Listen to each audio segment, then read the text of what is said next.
Hi everyone, welcome back to my channel Open Learning with Nandini. So guys, आज हम एक super important topic करने वाले हैं education agencies in India. Okay, जो कि डीएलएड के एंट्रेंस एग्ज़ाम का सिलेबस है। साथ ही में ये जो है सीटेट और ऐसी काफ़ी सारी टीचिंग एग्ज़ाम के लिए काफ़ी इंपॉर्टेंट टॉपिक है। ओके, सो बिना टाइम वेस्ट के let's get started guys. So guys, सबसे पहले इंट्रोडक्शन देने से पहले मेरा आपसे सवाल है कि एजुकेशन एजेंसीज़ होती क्या है?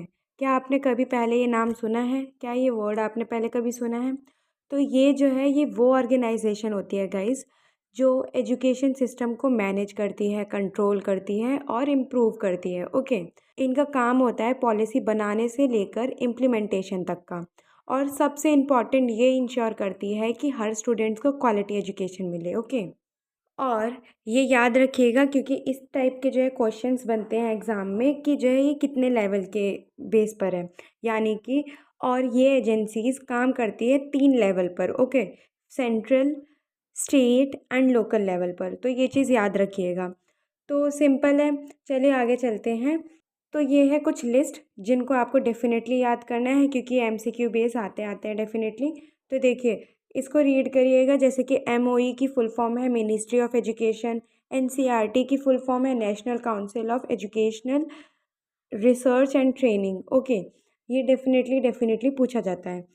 इसको स्क्रीनशॉट कर लीजिए, आगे चलते हैं। पहला है हमारा एमओई, यानी कि मिनिस्ट्री ऑफ एजुकेशन। सबसे टॉप पे आती है मिनिस्ट्री ऑफ एजुकेशन। ओके, पहले इसका नाम था एमएचआरडी, जिसे ministry of human resource development भी कहते हैं। ये ऑब्जेक्टिव में पूछा जा सकता है एमसीक्यूज़ में। एंड और इसका नाम चेंज हुआ था 29 जुलाई 2020 को। किसने किया था, किसके गवर्नमेंट के टाइम पे हुआ था? तो ये हुआ था नरेंद्र मोदी के टाइम पे। ओके, करंट मिनिस्टर जो है इसके धर्मेंद्र प्रधान है, मोस्ट इम्पॉर्टेंट थिंग। एंड जो फर्स्ट मिनिस्टर इसके जो थे वो मौलाना अबुल कलाम आज़ाद थे। एस्टेब्लिशमेंट इसकी हुई थी 1947, यानी कि आज़ादी के टाइम पे। एंड इसका मेन काम है पॉलिसी मेकिंग और पूरा जो है एजुकेशन सिस्टम कंट्रोल करना। ओके, यानी कि आप इस तरीके से सिंपल लैंग्वेज में याद कर सकते हैं कि ये जो है ये एजुकेशन सिस्टम का बॉस है। ओके, चलिए आगे बात करते हैं एनसीईआरटी पर। तो इसकी फुल फॉर्म है national council of educational research and training. Establishment हुई थी 1961 में, मोस्ट इम्पॉर्टेंट थिंग।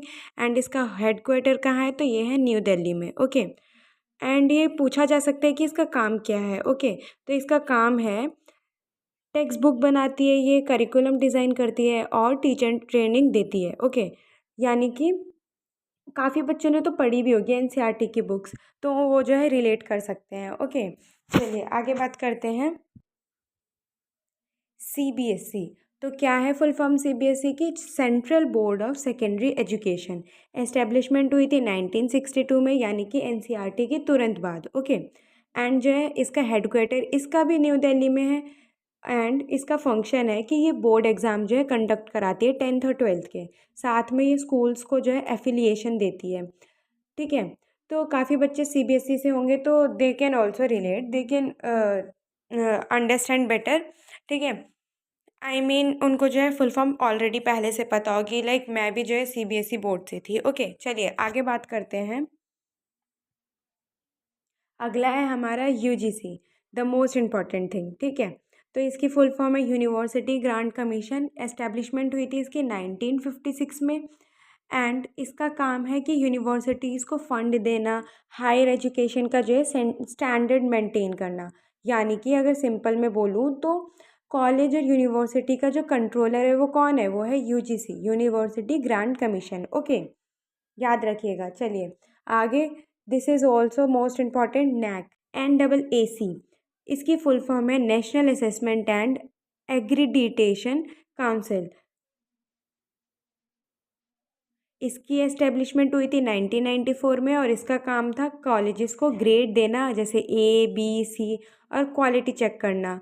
तो मैं आपको एक एग्जांपल भी देना चाहती हूँ कि मेरे कॉलेज में भी जो है नेक टीम आ रखी है।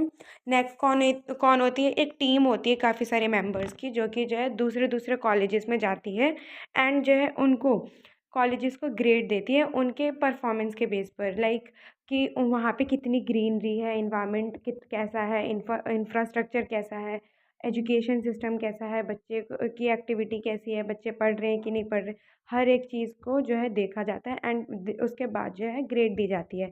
फॉर एग्ज़ाम्पल हमारे कॉलेजेस को जो है A+ ग्रेड दी गई थी, नैक टीम वालों ने दी थी। वो जब आए थे उन्होंने सब कुछ चेक किया था उसके बाद, ओके। तो ये चीज़ होती है, तो इसको याद रखिएगा। आगे चलते हैं।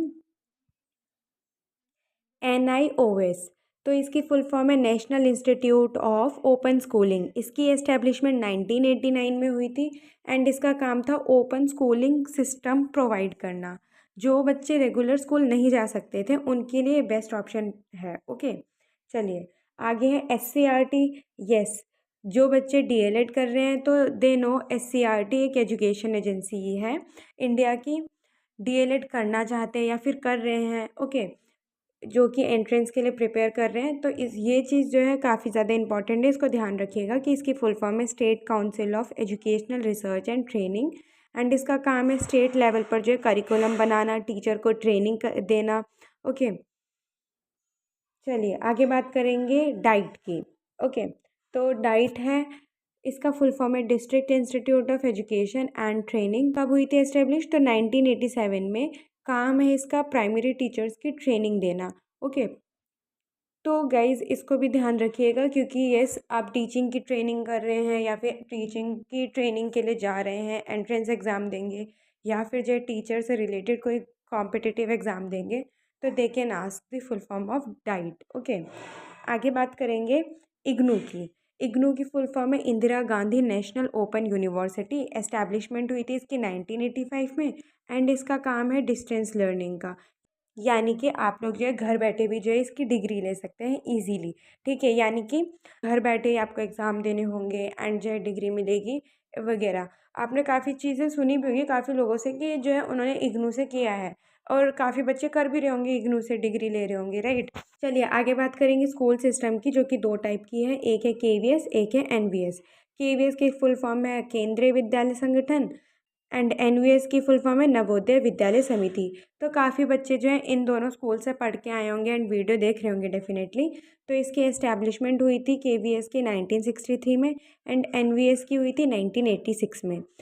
एंड ये जो है KVS ये सेंट्रल गवर्नमेंट स्कूल्स ऑपरेट करती है, ओके।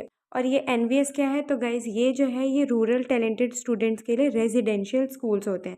यानी कि यहाँ पे बच्चे जो है आते हैं, पढ़ते हैं, रहते हैं NVS में, ओके। तो गाइज़ आज हमने देखा कि कैसे जो है डिफरेंट डिफरेंट एजेंसीज़ मिलकर एजुकेशन सिस्टम को रन करती हैं, क्वालिटी मेंटेन करती है और स्टूडेंट्स को बेटर फ्यूचर देती हैं, ओके। तो अगर आपको ये वीडियो हेल्पफुल लगी हो तो kindly do subscribe and like. Thank you so much for watching this video. इसी तरीके के और भी जो है वीडियोज़ के लिए kindly do subscribe. Thank you.